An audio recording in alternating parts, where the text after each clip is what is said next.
নমস্কার বন্ধুরা, আমার রান্নাঘরে আপনাদের সবাইকে স্বাগত জানাচ্ছি। আজকে ওটসের চিলার রেসিপি নিয়ে এসেছি। তো এটা খুব নরম হয় আর ভীষণই হেলদি টেস্টি হয়। আমি এক বাটি যেটা আমরা দুধে দিয়ে খাই নর্মাল যে ওটসটা, সেটাই নিয়ে নিয়েছি।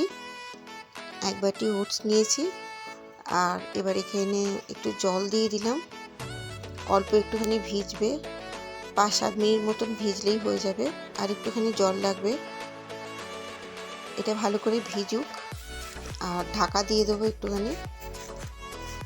এই ওটসের চিলার রেসিপি আপনারা বাড়িতে করবেন আমি যেভাবে করেছি। এতে ভিটামিন আর ফাইবারসে ভরপুর আর দারুণ টেস্টি হয়। যারা ওয়েট লস করতে চায় তাদের জন্য খুব ভালো, আর ডায়াবেটিক পেশেন্টের জন্যও খুব ভালো। আমি এখানে বিনস, গ্রেট করা গাজর আর পেঁয়াজটা দিয়ে দিলাম। এবার অল্প একটু লঙ্কা দিচ্ছি, লঙ্কা কুচি। বাচ্চারা খেলে কিন্তু আপনারা এটা স্কিপ করতে পারেন। আদা আর রসুন দিয়ে দিলাম, ধনেপাতা দিয়ে দিলাম, নুন দিলাম আর অল্প একটু লঙ্কা গুঁড়ো দিলাম, হলুদ দিলাম আর ভাজা জিরে গুঁড়ো দিলাম। দিয়ে ভালো করে এটাকে মাখতে হবে। এটা পেটটাও খুব ভরে এই চিলার রেসিপিটা, আর শরীরের জন্য মানে খুবই হেলদি এটা। একটু জল দিয়ে দিলাম বন্ধুরা, একটু শুকনো, বেশি ড্রাই লাগছিল, শুকনো শুকনো লাগছে, তো অল্প একটুখানি জল দিয়ে দিলাম। বেশি জল দেওয়া কিন্তু যাবে না। এটা আমি একটু বেসন দিয়ে দিচ্ছি, দিয়ে ভালো করে এটা মেখে নিতে হবে।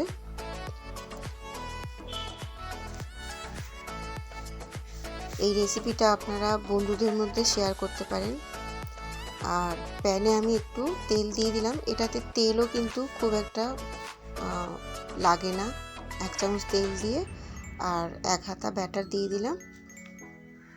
চিলার ব্যাটারটা দিয়ে এইরকমভাবে ছড়িয়ে দিতে হবে আর অল্প একটুখানি ঢাকা দিয়ে দিতে হবে। 3-4 মিনিট মতন ঢাকা দিতে হবে। আঁচটা কিন্তু একদম কমই রাখবেন, তা নাহলে এটা কাঁচা থেকে যাবে, আঁচটা কম না থাকলে। আর এই পিঠটা দেখুন লাল হয়ে গেছে। আর একটুখানি তেল দিয়ে দিলাম, 3-4 ফোঁটা আবার তেল দিয়ে ওই পিঠটা হোক। 3-4 মিনিট মতন পর আমি এটা উল্টে দিলাম। এবার আমি থালায় তুললাম। আর একটা দেখিয়ে দিচ্ছি, ওই একইভাবে দিয়ে 1 চামচ মতন তেল দিয়ে আবারও 1 হাতা ব্যাটার দিয়ে দিলাম আর একটু ছড়িয়ে দিচ্ছি পুরোটা। একটু ঢাকা দেব, 3-4 মিনিট মতন ঢাকা দিয়ে অল্প আঁচে এটা হবে।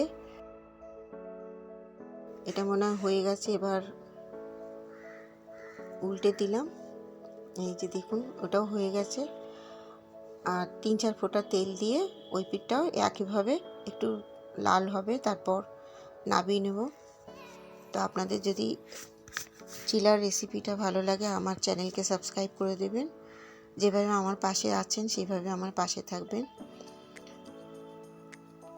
আমি একটু দেখিয়ে দিচ্ছি কতটা নরম হয়েছে,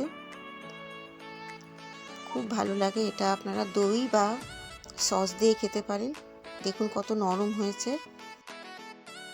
আর একটুখানি আমি দেখিয়ে দিচ্ছি, খুব ভালো লাগে। আপনারা সবাই ভালো থাকবেন। ধন্যবাদ, নমস্কার।